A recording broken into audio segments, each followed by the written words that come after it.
I'm ranking every Dragon Ball Z Abridged movie. I'm probably going to regret this. Telling you all which I think is worth a watch and what I think you all should stay away from. Now, this video will only include what is in the official playlist of DBZA movies and specials, with the exception of one, History of Trunks. Despite the fact that it is not in the playlist, I still think that it is important to cover in this video, since it is a special after all, and if I am including the other specials in this list, then I think it's only fair that I include History of Trunks too. But with all of that out of the way, let's just get straight into the video now.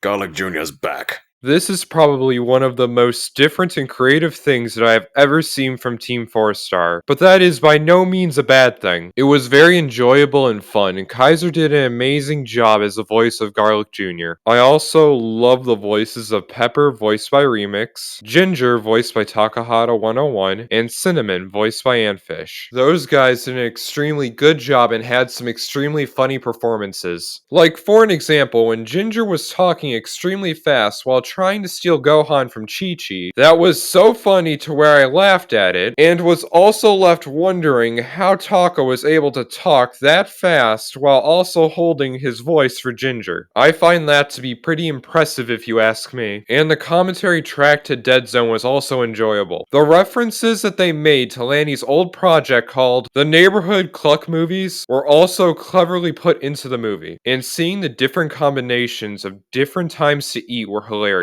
Yet made me extremely hungry if I'm being honest. This also has one of my favorite title cards I have ever seen from Team 4 Star. Kaiser did amazing with it, even though the graphics are just slightly dated and old, it is still good. Also, how could I almost forget to mention that one scene with Gohan almost saying the N-word but getting cut off from saying the whole word is hysterical. I'm Son Goku, and I am the world's strongest. This one was interesting to say the least. This is Lanny, Taka, and Kaiser's favorite movie that they have ever done. So what do I think of it? I personally think that other people enjoy this more than me. This is not my cup of tea. I found it to be alright and honestly nothing else. I liked how Wheelo was not a villain at all and just wanted a body. Meanwhile, Cochin was basically the worst assistant ever. And for some reason extremely into penises and wants to make sure that Wheelo gets a body with a penis, which is interesting to say the least. But I will say this, Jason Marnoka did amazing as Dr. Wheelo, and Joshua Tomar also did amazing as Cochin. Also, I'm just gonna say this, right here, right now, I am not a huge fan of the animation at the end. That is 100% personal opinion on my end of it, and I am sorry if you all feel differently about it. I have nothing against Team 4 Star, the animators on this, so please keep that in mind. Team 4 Star is an amazing group channel on YouTube, and I would highly recommend checking them out. But back to going over World's Strongest, the humor just wasn't for me either. Now, before I go, I want to mention the trio in this movie. The Electrocutioner, voiced by Chris O'Neill, was good. The Bouncy Butcher, voiced by Taka, was probably my favorite out of the three. And Freezer. No, not that Freezer. That Freezer, voiced by Mackenzie Murdoch, apologies if I got the name wrong there, was also pretty good. I still find it funny that Lanny absolutely hates the delivery of one of the lines that the Electrocutioner has so much in the commentary for the World's Strongest, to where he debated with Taka and Kaiser about it. I thought that the line was fine, so I agree with Kaiser, but it does work either way. I will say that. But with that, on to the next Dragon Ball Z Abridged movie. Kid.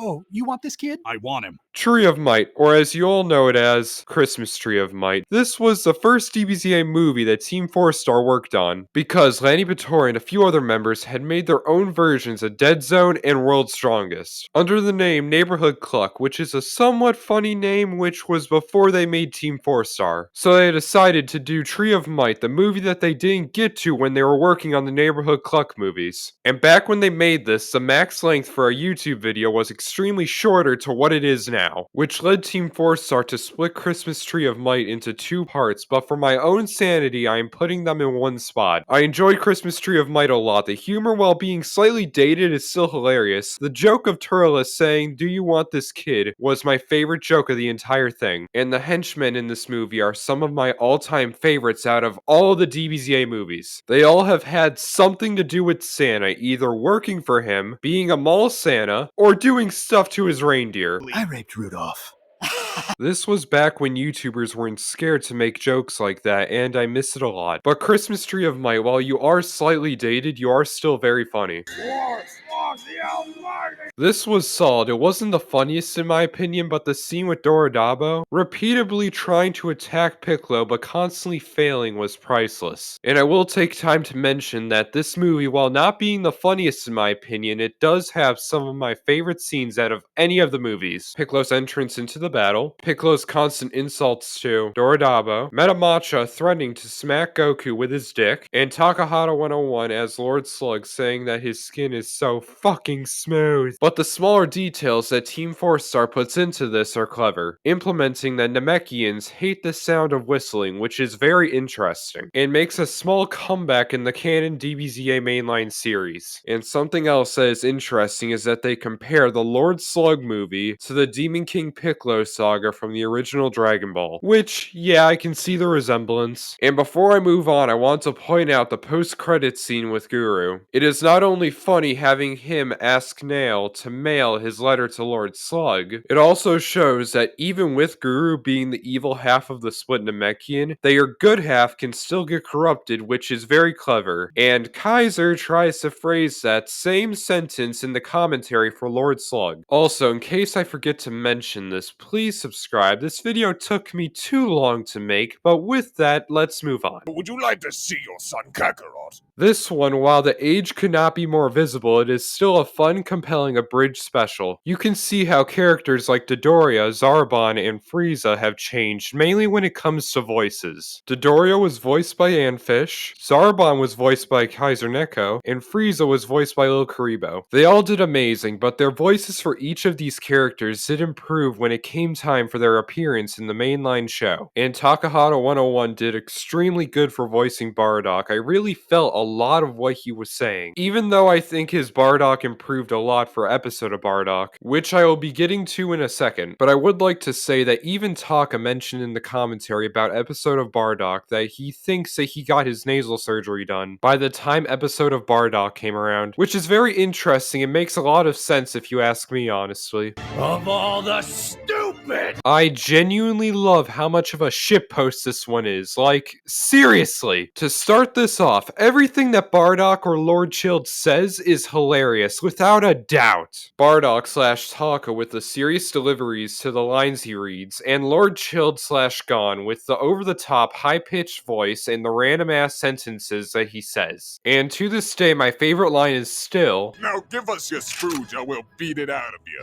And I'll record the whole thing. But another thing that I love about this is that all of the Proto-Saiyans are all named after rappers, which is amazingly hilarious, if I'm being honest here. Out of all the jokes throughout episode of Bardock, my number one favorite joke is probably the one that Tupac says after they are kicked by Bardock, which is probably one of the biggest what the fuck moments in the entire show in general. But overall, episode of Bardock is very enjoyable, yet an extremely big shitpost. And sorry that I couldn't find much to talk about for the specials related to Bardock. He is one of my favorite Saiyans, but I can only stretch each section of this video so far, and I can only find so much to talk about for them. Do what? Because I f***ing called it! Cooler's Revenge, well, yes, it has a weird name given the fact that this is not a sequel, even though it has a sequel name. It is still a good watch if you're interested. Most of the jokes hit, even though some of the ideas that Lanny and Kaiser thought of while they were making Cooler's Revenge and or thought of during the commentary probably could have made this even better. I do still think that the guys gave it their best here. And I want to quickly mention that this is the last movie that Icarus appears in. The ongoing gag that Lanny, Kaiser, and Taka had where Icarus dies in every movie that he appears in is funny. It's just one of those jokes where I am left thinking, okay, well, that just happened. Then I laugh slightly at the joke and move on. I wasn't really the biggest fan of Icarus in these DBZA movies, but I will say Kaiser did amazing being the voice behind the little noises that he makes. And the last thing I want to mention for Cooler's Revenge is that I think Chris Guerrero knocked it out of the ballpark with his performance as Cooler. He is so menacing and threatening in this role, so it only makes sense that he was brought back to voice Dr. Gero in the actual mainline DBZA series. Now it is time to move on to the sequel to Cooler's Revenge. Yes, I have returned,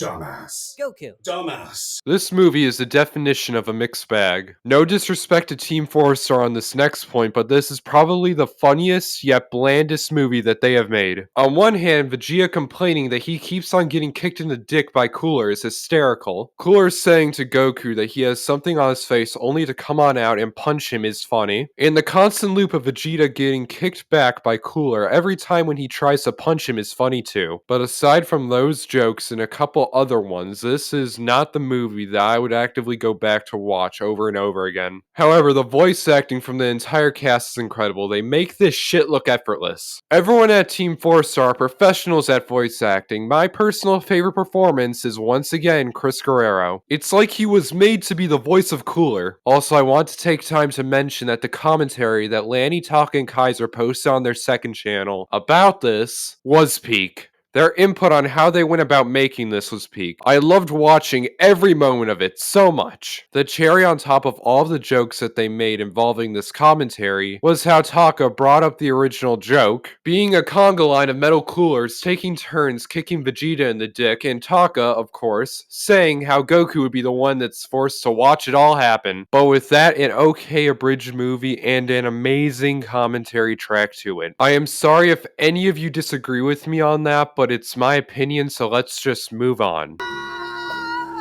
By far, History of Trunks is the most emotionally told out of all the specials and movies. It follows as Trunks, voiced by Kaiser, lives in an android-destroyed world where Goku dies due to heart failure from eating too much bacon, and Vegeta, Piccolo, Tien, Chaozu, and Krillin all die to the androids. Yamcha also dies too, but due to a different cause. After 17 years, Trunks eventually becomes a student of Gohan, or Mr. Gohan to Trunks, but unfortunately would lose his life fighting against the androids, and once Trunks finds Gohan's dead body, he would cry and scream. This is probably my second favorite performance from the Team 4-Star crew in the entire Dragon Ball Z Abridged series. The only one that I personally favor more is Gon's delivery on fuck power levels, fuck Super Saiyans, and fuck you, Shin Kikoho. But aside from that, the power behind Kaiser's voice as he delivers the absolute pain and despair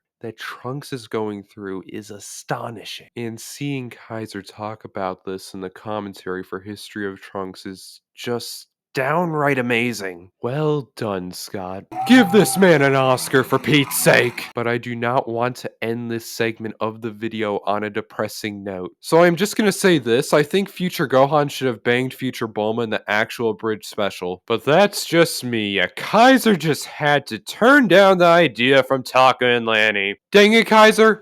Where's my trucker hat? Before I start this one, I just want to take time to mention that basically everything that Androids 13 and 15 say are hilarious, hands down. Mick Lauer does an amazing job voicing the trucker man himself, Android 13, and Anfish nails it as 15, which doesn't surprise me that he can do so many different voices for so many different characters, to where I am sad that I don't have that level of diversity with my voice for voice acting. But back to talking about Super Android 13. As an abridged movie, Team 4-Star did incredible writing and making it. And that one scene where Super Android 13 punches Goku square in the balls is extremely funny. And Masako, the voice actor for Goku, did an amazing yet realistic depiction to how someone would feel after that kind of shit happened to them. Also, one thing I find to be extremely interesting after I watched a commentary on Super Android 13 is that Android 14's voice is an image transformed into a sound file, which is extremely interesting and cool if you ask me. And before I forget to mention this, the whole Upa and Bora joke that Kaiser mentions is hilarious. And I really do wish that they had put that in the actual abridged movie. That would have been so good and funny. But no, they sadly decided against it for some reason, even though when Kaiser brought that up, reminding Lanny and Taka about it, they got a quick laugh out of it. and moved on. Which, I don't get why they didn't talk more about why they didn't include the Upa and Bora joke that they seem to enjoy and get a laugh at, but I will move on from that. After thousands of words, I have remained stable. Who has disturbed my... Yippee-ki-yay, motherfucker! This one's on Christmas pun overload. The amount of Christmas puns made throughout the entirety of Plan to Eradicate Christmas is insane. My favorite one was probably Vegeta saying yippee-ki-yay, motherfucker! That one is good and it gets a laugh out of me. But I will say the cast list for this one is not only stacked, but is also really good and necessary. Chris Guerrero returns as Cooler, Lil Karibo returns as Frieza, Taka plays Slug once again, and Ben Creighton comes back as Turles. They all did amazing voicing some of their most well-known characters in this series once again. Now I will say this, Plan to Eradicate Christmas does not outdo Christmas Tree of Might when it comes to humor. They went guns blazing with those jokes, whereas here it's mainly just Christmas puns, which most of them are good, like how I said before, yippee-ki-yay, motherfucker, is my favorite out of all the Christmas puns in Plan to Eradicate Christmas. It does get tiring with the constant Christmas puns over and over and over again. At least they're not the same. I appreciate that Team 4-Star made sure not to do that. But to put the icing on the cake for Plan to Eradicate Christmas, the scene where Goku, Gohan, Vegeta, Trunks, and Piccolo hit Santa with all they have defeating him was epic. And the music to it was the right choice to go along with the scene. It makes sense that in the commentary for Plan to Eradicate Christmas, Kaiser had no regrets with how he put the scene together. Another great abridged special, but now let's move on to the last movie that I need to cover for this video. What is a king to a god? And what is a god to a non-believer? Now, this Dragon Ball Z Abridged movie might be my favorite. It's either this or Christmas Tree of Might. I can't name a single thing in this movie that I didn't like. It was just so good. Team 4-Star did a stupendous job here. For stars, Connor McKinley fit the role of Paragus so well I enjoyed every line that he delivered as Paragus. My favorite lines from him are probably when he is acting extremely animated, going over how him and Broly escaped Planet Vegeta and why Broly hates Goku with all of his very heart. Or should I say Kakarot? It was too good, honestly, and Antfish, once again, I swear, this man is flexing on everybody with his amazing voice acting skills. He voiced Broly. It was funny how he was able to play passive Broly, and it was downright incredible for how he was able to play Broly while he was the legendary Super Saiyan. My favorite line from him is probably the back and forth between him and Vegeta, but I will let that scene play out for all of you right now, just to show you all what I mean. Kakarot killed Frieza. Kakarot's supposed to be strongest. But now Broly's strongest. And now you die. Excuse you. Excuse Broly? You've been ignoring someone this entire time. Broly's wife? Well, technically, I was the one who killed Frieza. That's hot. No, you mouth breather! You have been ignoring your king! What is a king to a god? And what is a god to a non-believer? Do you believe now?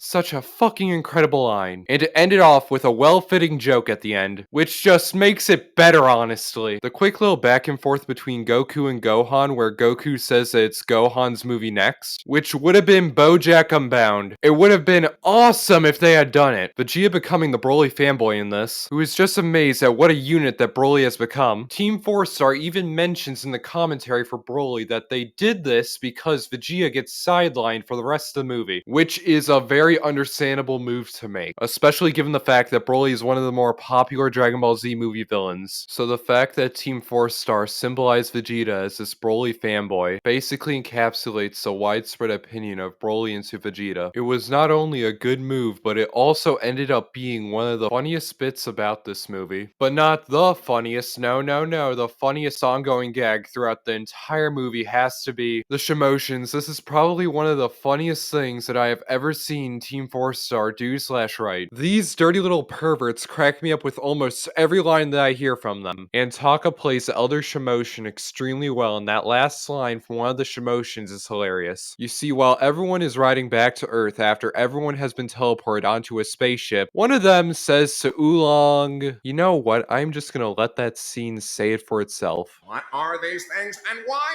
is one grinding on me?